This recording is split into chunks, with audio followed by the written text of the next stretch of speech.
If you think finesse fishing is just for small fish, hate to break it to you, but you've been lied to. Today, I'm gonna break down the 5 biggest myths surrounding finesse fishing and why finesse fishing is the best for catching not only the most pressured fish, but also the biggest fish in the lake. So myth number 1, finesse equals small fish. The reality is, as the years have gone on, these fish have just seen so much more pressure than ever before, and they've seen those traditional baits like jerk baits, spinner baits, crank baits. They've seen them so many times, and a lot of those fish are just smart to it.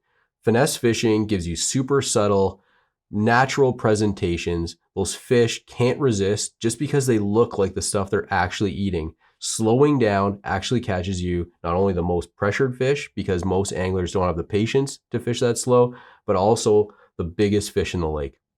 The reason those big fish eat finesse more than bigger baits is because that's what they're eating.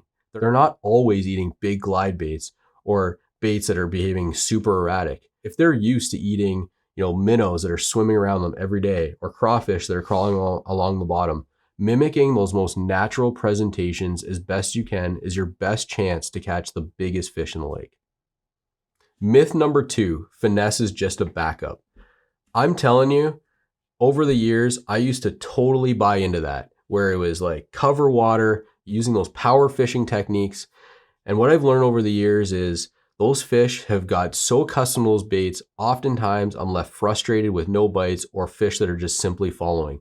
Now, I always start my day with finesse fishing if I can. Not only do I believe that I'm going to get more bites using these subtle, more natural presentations, I also believe I'm going to have a better chance of landing those fish. If I can catch those fish on a small, single hook that's super finessey, usually gets into their mouth really good, I feel strong that I get that fish in the boat, as opposed to a fish that hits a jerk bait or a crank bait. Oftentimes, they're just hitting it out of aggression. They're not getting into their mouth. You're not getting great hook placement. So like I said, your best chance on catching more fish and having bigger fish in your day is starting with finesse. So myth number 3, finesse is slow and boring. Man, I hear that a lot. A lot of guys make fun of guys who fish with spinning rods, and I laugh right back at them. Reason being is, if I'm finesse fishing, I know I have the best chance of getting more bites than them in the day. And not only that, I believe I have a better chance of getting more big fish than them during the day. It's way more fun. And I'm telling you, if you dial in your finesse presentations, you're going to catch way more fish than a lot of other anglers. So myth number 4, light line is too weak for these big fish. Again, I hear this a lot, especially when I talk about sizes like 3, 4, 5, 6 pound test line. That scares off a lot of anglers. I'm here to tell you that if you've got your setups dialed right in, you've got the right rods, you've got the right reels, you'll have no problem landing some of those giant fish. I learned this during my steelhead days, where I used to be what I would call a river rat. I would be on my bike, or as soon as I got a car, I would go to the rivers, I'd chase salmon and steelhead, and those guys above anyone else know that you can catch those giant, 5, 10, up 20, 30 pound fish with long noodle rods that absorb the shock and light line, like 4, 6 pound test. If you can catch a salmon or a steelhead in a creek on that light of line, I promise you, you can catch bass that are up to 7 pounds, even up to 10 pounds with no problem, as long as your gear is dialed in. And here's the biggest one, myth number 5, finesse can't win tournaments.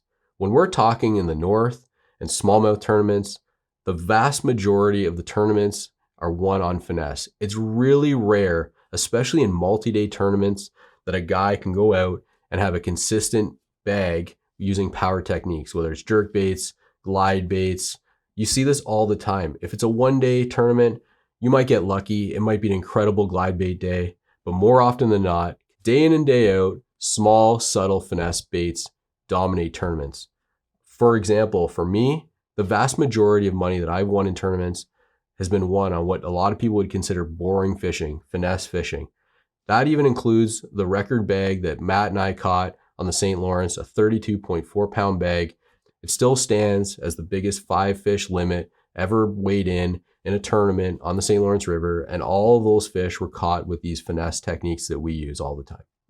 So now you know that those myths are just bogus, and now you've got some information to give you confidence to get out there and get into finesse fishing and have some of the best fishing you've ever experienced. If you got value out of this video and you're like what you're hearing, I encourage you to check out some of our other Finesse Bootcamp videos that we've got where we share all of our finesse fishing secrets and techniques, bait setups. So come along, like and subscribe, and come along and learn with us.